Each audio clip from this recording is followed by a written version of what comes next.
ഒരു ബിസിനസ് മീറ്റിംഗിന് വേണ്ടിയിട്ട് reads Carlton ഹോട്ടലിൽ പോവുകയാണ്. ഒരു ബിസിനസ് ലഞ്ചാണ്. അപ്പോൾ അവർ മെനു വന്ന്, അപ്പൊ അതിലെല്ലാവരും ലെറ്റ്സ് ട്രൈ ഫോർ ഫിഷ് എന്ന് പറഞ്ഞു. അപ്പൊ അത് ഗിരിൽ ചെയ്ത് കണ്ട് കൊണ്ടുവരാം.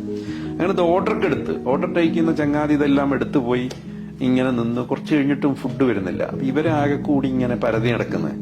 അങ്ങനെ അവസാനം അതില് ചീഫ് ഷെഫ് വരുന്നു. അയാളെ ഫുൾ യൂണിഫോമിൽ ആ വലിയ തൊപ്പിയൊക്കെ ഇട്ട് വന്നിട്ട് ഞങ്ങളോട്, gentleman, we have A situation. ഞങ്ങൾക്ക് നിങ്ങൾ 6 പേർക്കും തരാനുള്ള ഫിഷ് ഇല്ല, 4 പേർക്കുള്ളൂ, 2 പേർക്ക് തരാൻ പറ്റില്ല, സാധനമില്ല എന്നുള്ളതാണ്. അത് വളരെ വിനയത്തോടെ വളരെ സങ്കടത്തോടെയാണ് ഞങ്ങളോട് പറയുന്നത് അയാള്. അത് നമുക്കിപ്പോ ഈ ഫിഷ് അല്ല ഞങ്ങളുടെ അജണ്ട അവിടെ പോയത്. ഞങ്ങളൊരു വേറൊരു ബിസിനസ് കാര്യങ്ങൾ ചർച്ച ചെയ്യാൻ വേണ്ടി പോയപ്പോഴതാണ്. അപ്പൊ ഇറ്റ്സ് ഓക്കെ, ഫൈൻ. അപ്പൊ ഞാൻ അടുത്തേക്ക് തന്നെ പറഞ്ഞു, ഞാൻ what is other alternative option, വേറെ എന്താണെന്നുള്ളത് ചോദിച്ചു. അതിലേക്ക് ഞങ്ങൾ സ്വിച്ച് ചെയ്തു, ഞാനും എന്റെ സുഹൃത്തും വേറെ 2 പേര്. അങ്ങനെ അയാൾ ഉടനെ അവിടേക്ക് പോയിട്ട് താങ്ക് യു എന്നൊക്കെ പറഞ്ഞ് പോയി കഴിഞ്ഞിട്ട് അദ്ദേഹം ഒരു വലിയ 2 പ്ലേറ്റില് ഒരു റെഡിഷ് കളർ ക്രീമില് വി ആർ സോറി എന്ന് പറഞ്ഞിട്ട് അതിനകത്ത് അയാൾ എഴുതി വെച്ച് കുറെ സാലഡും കുറച്ച് സ്റ്റാർട്ടറും അതും ഇതൊക്കെ ആയിട്ട് ആദ്യം ഞങ്ങൾക്ക് സെർവ് ചെയ്യുന്നു.